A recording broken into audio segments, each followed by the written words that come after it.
Farmer ID online ₹60 शेतकऱ्यांसाठी पीक विमा या संदर्भामध्ये काय अपडेट आहे ते आपण सविस्तर पाहूया।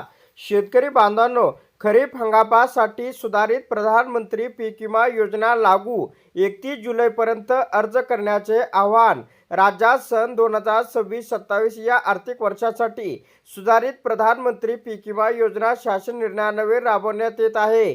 खरीप हंगाम सन 2026-27 अंतर्गत अधिसूचित महसूल मंडळात चालू वर्षाचे सरासरी उत्पादन उमरठा उत्पादनाच्या तुलनेत कमी आल्यास शेतकऱ्यांना विमा नुकसान भरपाई लागू होणार आहे।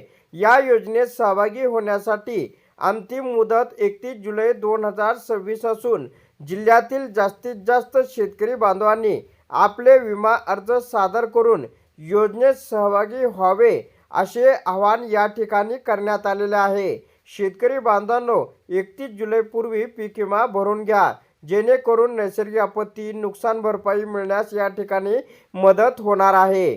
तर या योजनेअंतर्गत खरीप हंगामातील भात, खरीप, ज्वारी, बाजरी, सोयाबीन, मूग, उडीद, भुईमूग, तूर, मका व कापूस या 10 पिकांसाठी शेतकऱ्यांना विमा संरक्षण मिळवता येणार आहे। शेतकऱ्यांना केंद्र सरकारच्या राष्ट्रीय पीक विमा पोर्टल pmby.gov.in या संकेतस्थळावर ऑनलाईन पद्धतीने सहभाग नोंदवता येईल। याशिवाय बँक, सामूहिक सुविधा केंद्र, CSC सेंटर किंवा स्वतः शेतकरी ऑनलाईन अर्ज भरून योजनेत भाग घेऊ शकतात। या नोंदणीसाठी विमा कंपनीमार्फत प्रति अर्ज ₹60 दिले जात असल्याने शेतकऱ्यांनी विमा हप्ता रकमेव्यतिरिक्त कोणतेही जादा शुल्क देण्याची आवश्यकता नसल्याचं या ठिकाणी सांगण्यात आलेलं आहे। तर पुढे अपडेट आपण सविस्तर पाहूया, म्हणून हा व्हिडिओ आपण शेवटपर्यंत पहा। चॅनलवरती नवीन असाल तर चॅनलला लाईक व सबस्क्राईब करा, जेणेकरून अशा प्रकारच्या महत्त्वपूर्ण अपडेट आपल्यापर्यंत लवकर आणि वेळेत पोहोचतील। तर योजनेच्या अटी आणि आवश्यक बाबी। किमान क्षेत्र योजनेत सहभाग घेण्यासाठी शेतकऱ्यांकडे किमान 10 गुंठे पिकाखालील क्षेत्र होणे आवश्यक आहे। अनिवार्य कागदपत्रे व ID, जमिनीची कागदपत्रे, आधार क्रमांक, आधार संलग्न बँक खाते असणे अनिवार्य आहे।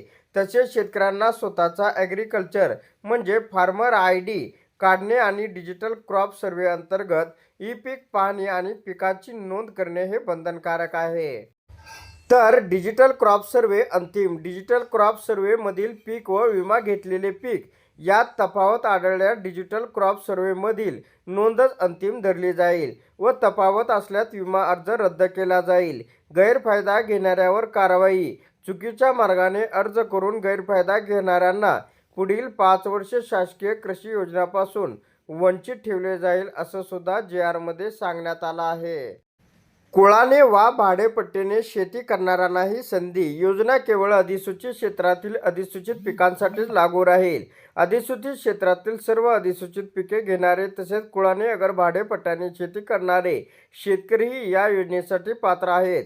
पात्र भाडेपट्टीने शेती करणाऱ्या शेतकऱ्यांना नोंदणीकृत रजिस्टर भाडे करार संकेतस्थळावर अपलोड करणे बंधनकारक राहील।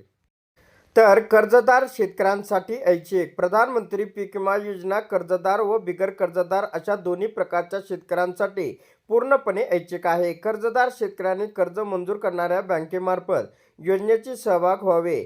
जर कर्जदार शेतकरी योजनेत सहभागी होण्यास इच्छुक नसेल तसेच बँकेला लेखी कळवणे आवश्यक आहे। हवामान खात्याने पावसासंदर्भात दिलेली माहिती विचारात घेता शेतकऱ्यांच्या आर्थिक संरक्षणाच्या दृष्टीने ही योजना अत्यंत महत्त्वाची आहे। या संदर्भात काही अडचण आल्यास संबंधित विमा कंपनी, तालुका कृषी अधिकारी कार्यालय, नजीकच्या बँक किंवा टोल फ्री क्रमांकावर संपर्क साधावा असे जिल्हा अधीक्षक कृषी अधिकारी कार्यालयाकडून कळवण्यात आलेले आहे।